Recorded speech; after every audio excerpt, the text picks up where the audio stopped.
le club Ararat TV de Richard Fandikian.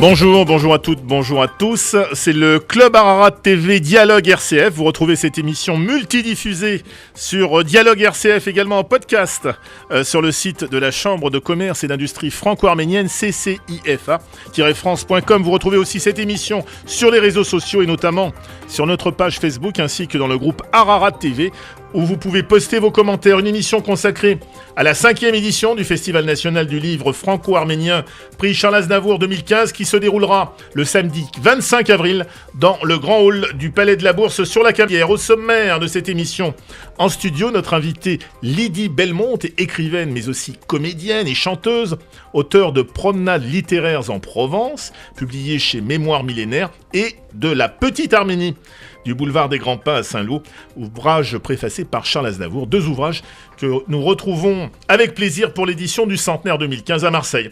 En duplex avec nous dans quelques instants, Pinar Selek, écrivaine turque et militante féministe qui vit en exil en France et qui nous parlera de son livre en compétition pour le prix Charles Aznavour, Parce qu'ils sont arméniens, publié chez Liana Lévy. Également dans cette émission, Reine Chouladjan qui nous présentera, elle, son dernier ouvrage intitulé Contes d'Arménie, publié aux éditions Sutton. Mais avant de commencer l'émission, la question-jeu du festival, afin de gagner un exemplaire du livre Le Petit Nicolas en Arménie occidentale, publié par Imav Éditions. Salut mes petites beautés. Alors tenez-vous bien mes chéris, parce qu'aujourd'hui voici la question-jeu. J'adore, c'est magnifique. Où se déroulera exactement à Marseille le Festival national du livre franco-arménien? Écoutez bien mes petites beautés, parce que je vais répéter. Où se déroulera exactement à Marseille le Festival national du livre franco-arménien? Alors pour répondre mes petites beautés, vous appelez le 04 91 91 90 08. Allez, appelez vite mes petites beautés, nous on se revoit très bientôt.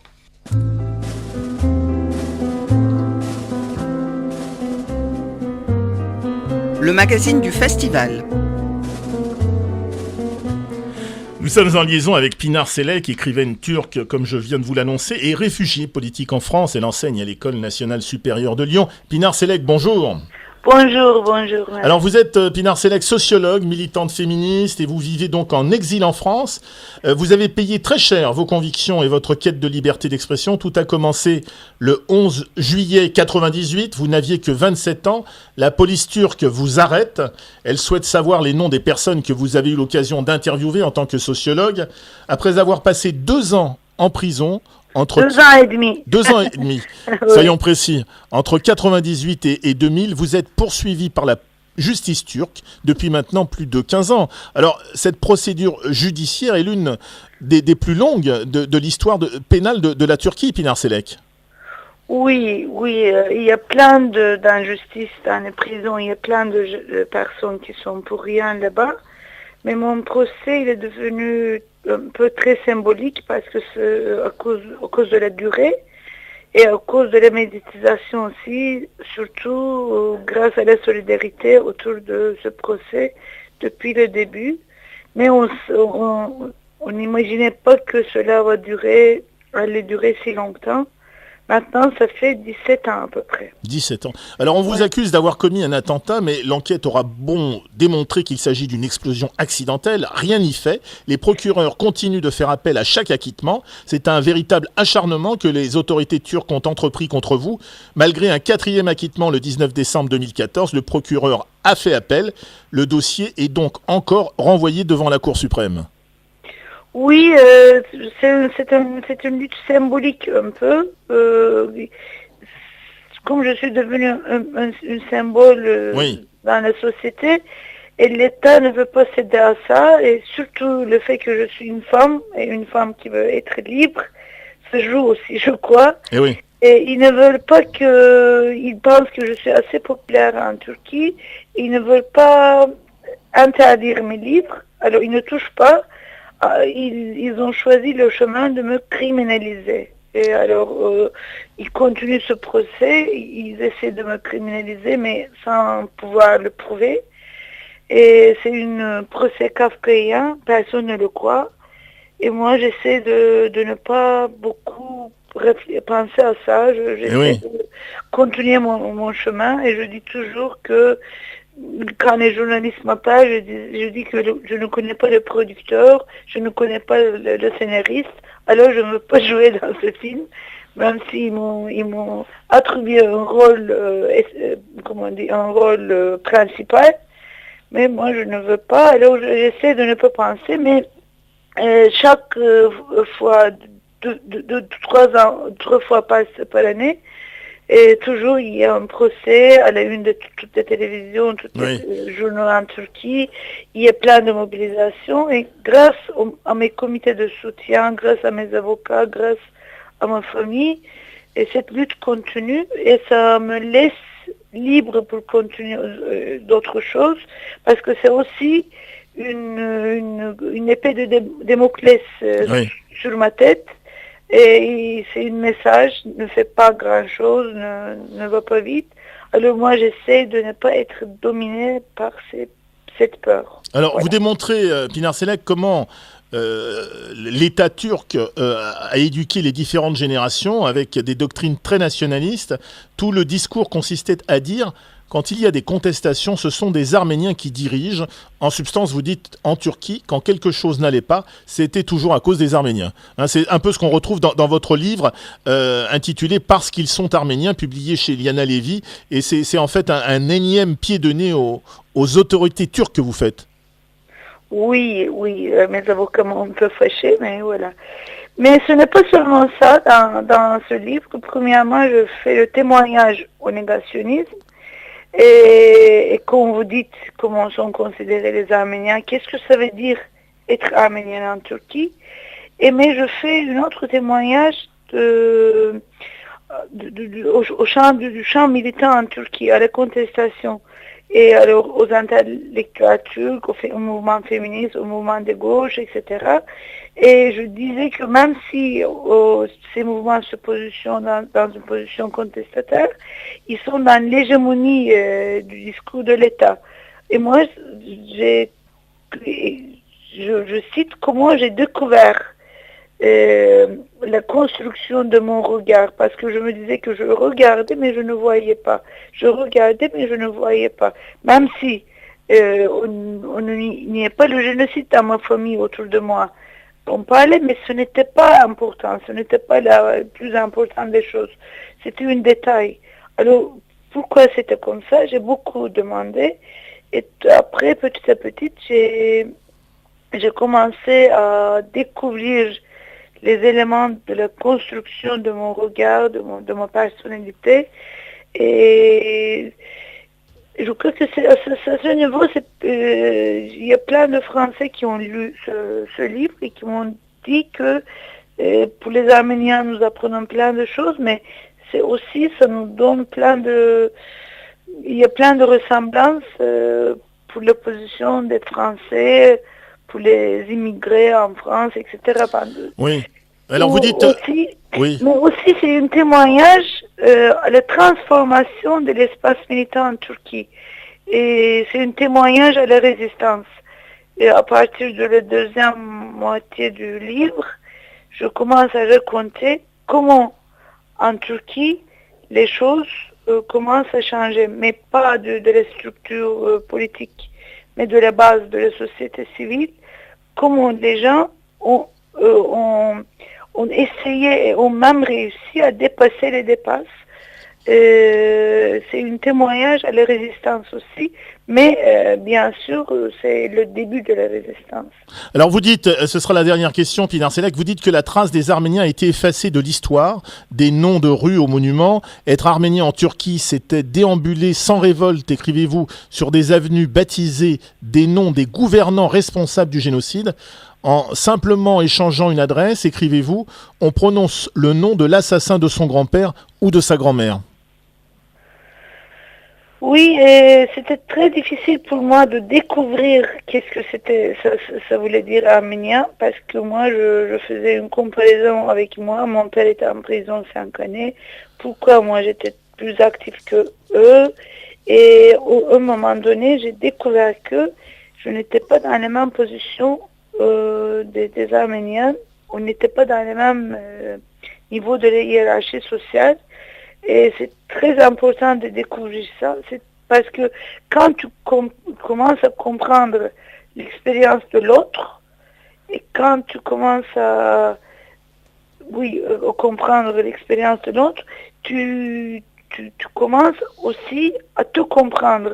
Et j'ai compris que moi, j'avais une allure arrogante de la maîtresse de la maison, même si j'étais contestataire, même si j'étais torturée, même si j'étais emprisonnée. Voilà, il faut lire le livre. Bon, écoutez, en tous les cas, merci pour votre témoignage. Bon courage, parce que je crois qu'il en faut à votre niveau. Merci, Pinar Sellek. Je rappelle le titre de votre livre que vous dédicacerez donc le 25 avril à Marseille, Parce qu'ils sont arméniens, publié chez Liana Lévy. Et je rappelle que votre ouvrage est en compétition pour le prix Charles Aznavour. Au plaisir de vous retrouver donc sur la Canebière le 25 avril, Pinar Sellek. Je vous remercie, à bientôt. À très bientôt, au revoir. Au revoir.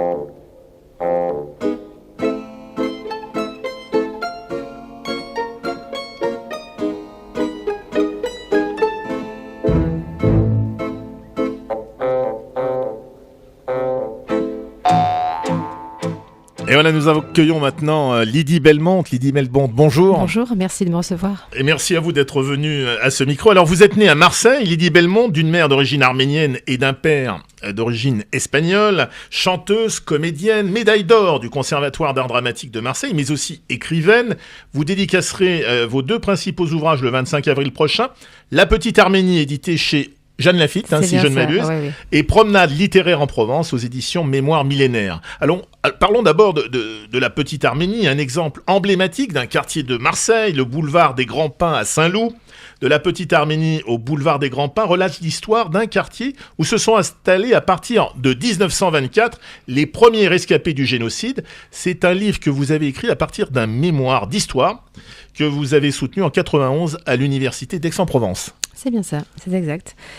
Donc il n'y avait rien sur le sujet, et donc c'était le premier sujet qui abordait la communauté arménienne, et l'ouvrage ensuite a beaucoup intéressé, et donc j'ai trouvé un éditeur, et ensuite le livre a été préfacé par Charles Aznavour. Oui. C'était un très très grand honneur, et il est juste sorti au moment où le sujet était évoqué à l'Assemblée nationale, donc juste avant la reconnaissance du génocide arménien, et il a eu le prix de l'Académie française, le prix de l'Académie de Marseille, plusieurs prix, donc c'est un livre qui a beaucoup intéressé. C'était en tout cas le premier sujet qui était primé à l'Académie française. Alors cela commence par un voyage dans le temps et une rétrospective historique qui nous montre la constitution des principales institutions arméniennes avant l'exode dû au génocide arménien.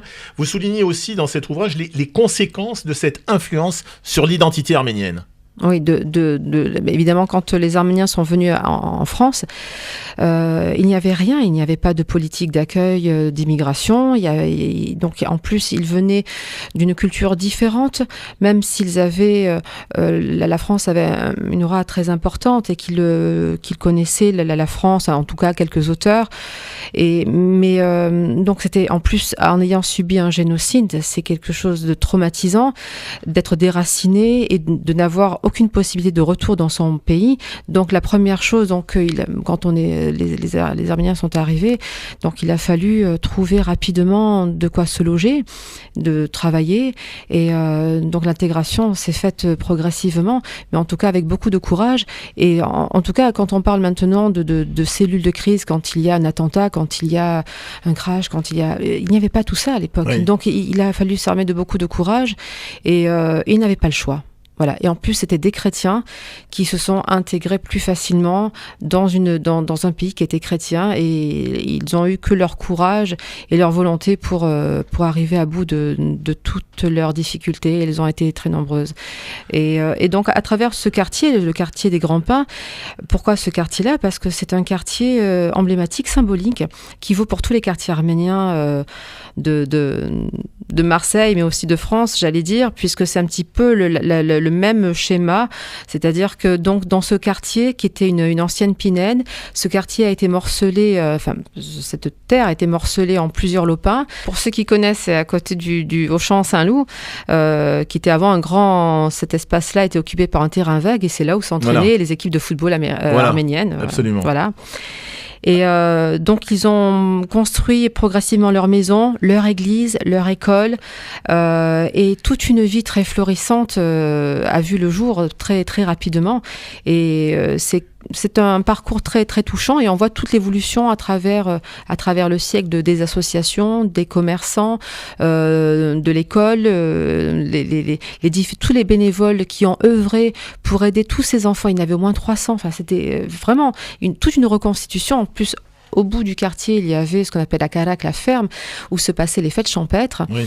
Et donc, les bénévoles, les adultes qui ont essayé d'entourer les enfants, ont essayé de sauvegarder à la fois la langue, la culture, et de leur donner surtout des vraies valeurs. Voilà, des valeurs qui leur ont permis, après, par la suite, de s'intégrer et de s'assimiler. Et il y a de très belles réussites encore, et notamment du quartier arménien, de ce quartier arménien, Garov-Sépian, donc qui est issu de ce quartier-là, mais aussi Pierre Gazarian.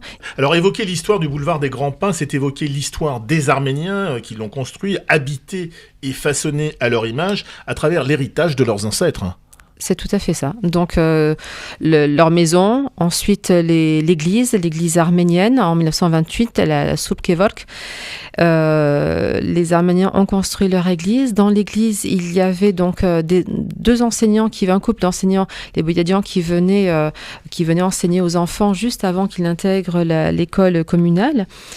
Et il y avait toujours des fêtes, des représentations où les enfants faisaient des représentations théâtrales, mais aussi il y a une petite formation musicale. Enfin, c'était vraiment la culture était très présente, avec beaucoup de quand on voit les photos dans le livre, il y a une centaine de photos d'illustrations à la fois des écoles, des commerçants, des associations, et il y en avait énormément, à la fois les scouts, l'UGAB, la Croix-Bleue, la Croix-Rouge, énormément d'associations étaient présentes dans le quartier, mais comme dans tous les autres quartiers aussi.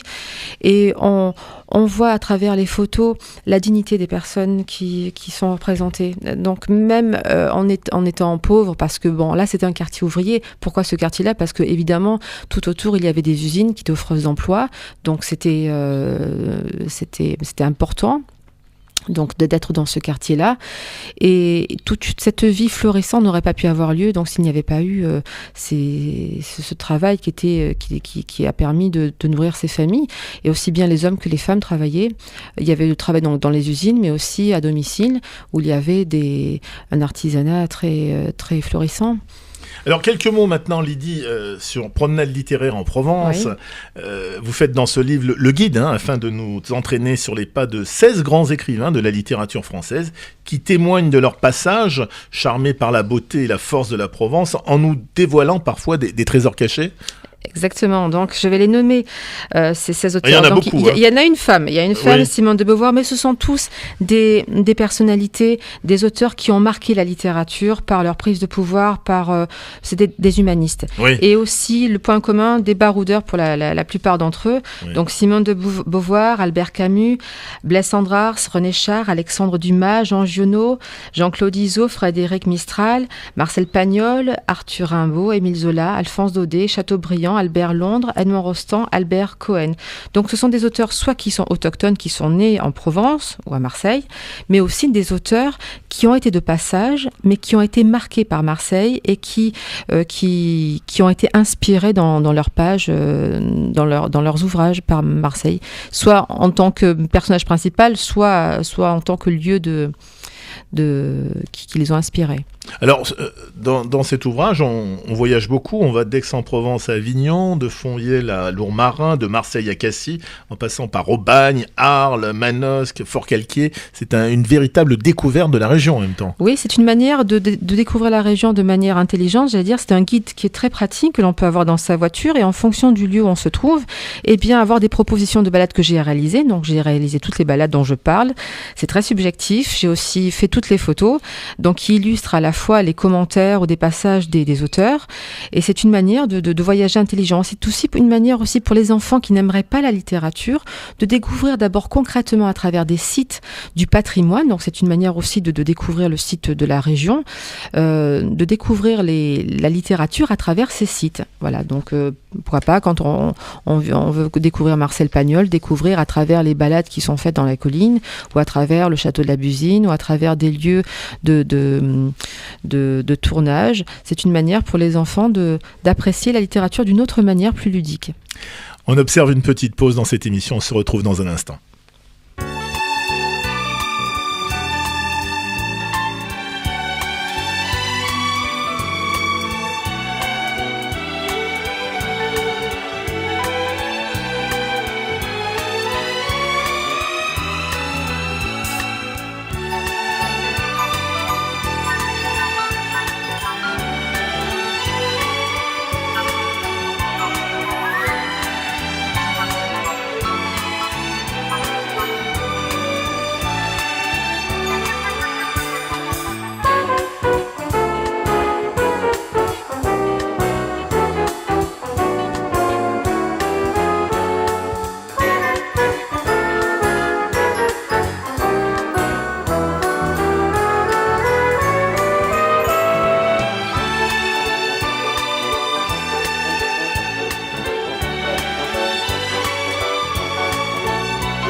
Voilà, nous revenons maintenant avec Lydie Belmonte sur l'ouvrage consacré aux promenades littéraires en Provence. Alors, il n'y a pas que des auteurs disparus dans votre ouvrage, il y a aussi des auteurs qui sont bien vivants, heureusement. Exactement, donc issus de la nouvelle génération de polars notamment.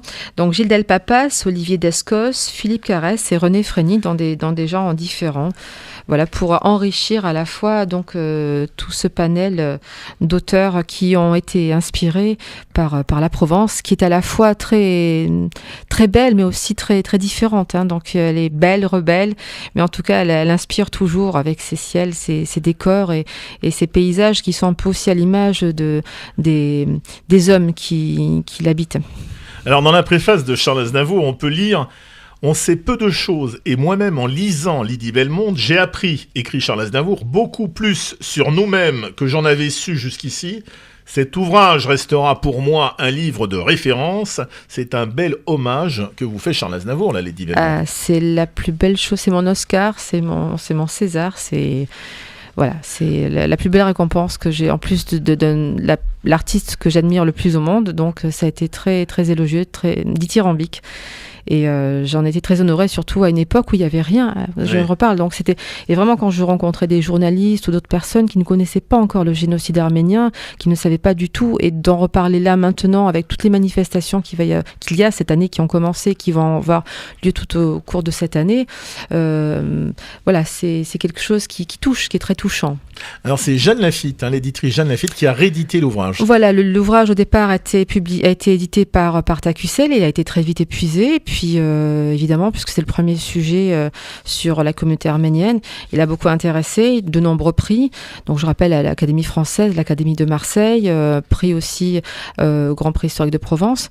Et là, donc, un autre éditeur, Jeanne Lafitte, qui l'a réactualisé avec de superbes photos en double page, une centaine d'illustrations où on voit à la fois donc l'arrivée des Arméniens, l'évolution à travers le siècle, mais aussi les départs en Arménie en 36, en 47, puis les retours, et puis toute cette communauté florissante et très, très vivante. Alors, vous signerez vos 2 ouvrages, donc on l'a dit tout à l'heure, le 25 avril à Marseille, dans le grand hall du Palais de la Bourse. Mais vous avez aussi d'autres manifestations auxquelles vous allez participer prochainement ? Oui, une table ronde qui sera organisée le 16 avril prochain au château de la Busine à 19h45 avec Jean Kéaillan, aussi avec la présence de Valérie Boyer, de Monsieur Parakian et de Garov Sepian. Donc il y a une projection d'un film, d'Edouard Saxian et une exposition aussi de tableaux. Très bien, écoutez, on sera en tous les cas aux 2 rendez-vous. Alors, à noter que nous devions avoir, mais je crois qu'on a quelques soucis pour la joindre, Reine Chouladjan, pour l'ouvrage qu'elle a écrit et qui est publié aux éditions Sutton, Contes d'Arménie. Mais je pense que on l'aura dans une prochaine émission parce qu'elle est injoignable pour l'instant sur le portable qu'elle nous avait donné. En tous les cas, merci Lydie Belmont. Merci Richard, merci. Je rappelle le titre de cette invitation à découvrir ou redécouvrir des écrivains et leurs ouvrages, Promenade littéraire en Provence, et c'est publié chez Mémoire millénaire. Merci.